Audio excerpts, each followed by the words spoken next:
what you're seeing here is a crisis in Israel. And as a crisis of maturity. You're no longer the victim of the Hitler. You're no longer a good guy, no matter who you kill. You are a state among other states. One of the things that someone once said that Israel wants to be a place where Jewish police chase Jewish criminals. And that idea was that it wanted to be in a place like any other.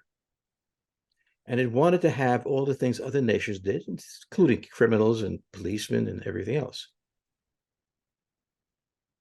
That idea is still there, except they have it. They have criminals and they have policemen.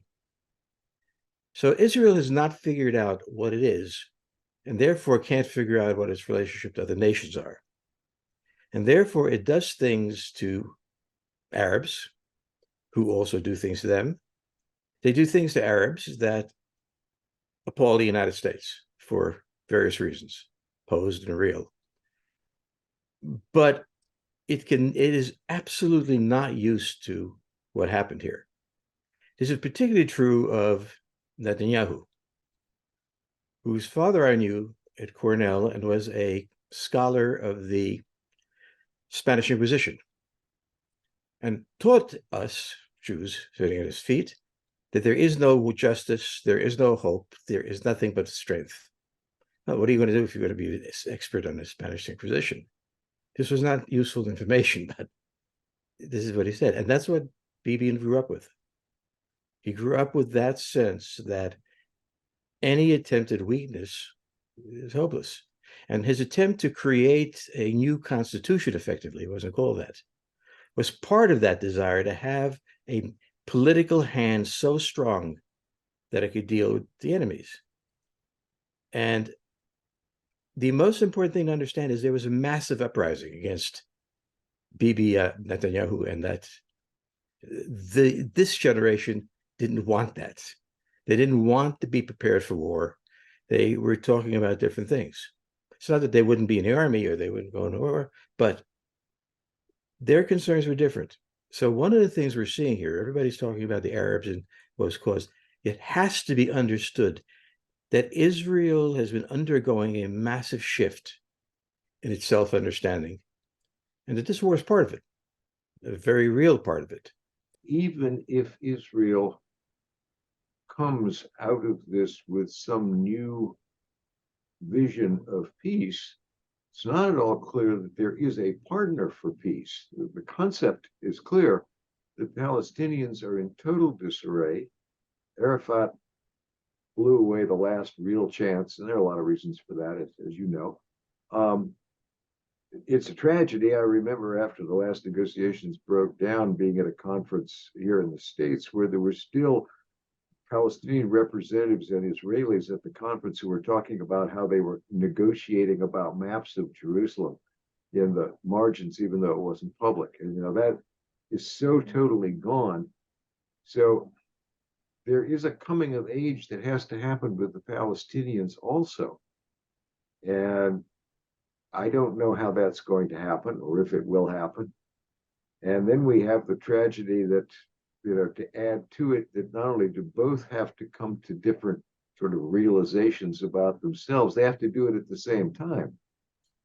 One of the tragedies up to now has been if one was ready to move, the other usually wasn't. And mostly the Palestinians. What was that famous phrase of Shimon Peres? The Palestinians have never missed an opportunity to miss an opportunity. But they're not the only ones. So now you have a need for enormous political change in two parties, both absolutely spun up in anger and desire for retribution and reciprocal retribution. And they both need to come to wisdom, and they both need to do it at a point that somewhere intersects in understanding. How did the Israelis miss the incoming equipment and buildup for this attack? Or even how did the US intelligence and our allies miss this? So with the Israelis, there is a, as there is with Americans and others, but there is a sense of complexity. And one of the things you have to do in intelligence is simplify, for God's sakes. Okay, if it's that if that's complex, you can't do it. You need to simplify it, and they make complex. And they also are not clear who their enemy is always, or what they want to do with their enemy. Okay, so they don't do that, and then they take a look at, well, look at this map, and they don't always see what other people see on this map. So they'll look at this map, and they could easily draw the conclusion that there's no danger. They've done that a lot of times. You know, that's not there. And you'd ask them, why shouldn't we be worried about the Gaza Strip? And they'll explain to you that because they're not sophisticated enough to attack us. They don't really have that ability. And they do this time after time after time.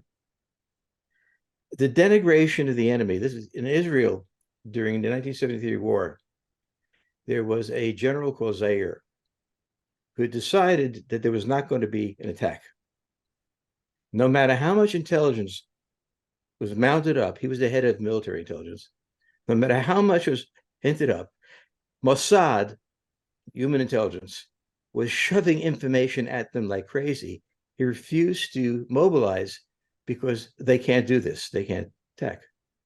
So you have to understand, like in every nation, American included, we have our nightmares, we have our beliefs, we have our very confident beliefs because we want to have a confident belief.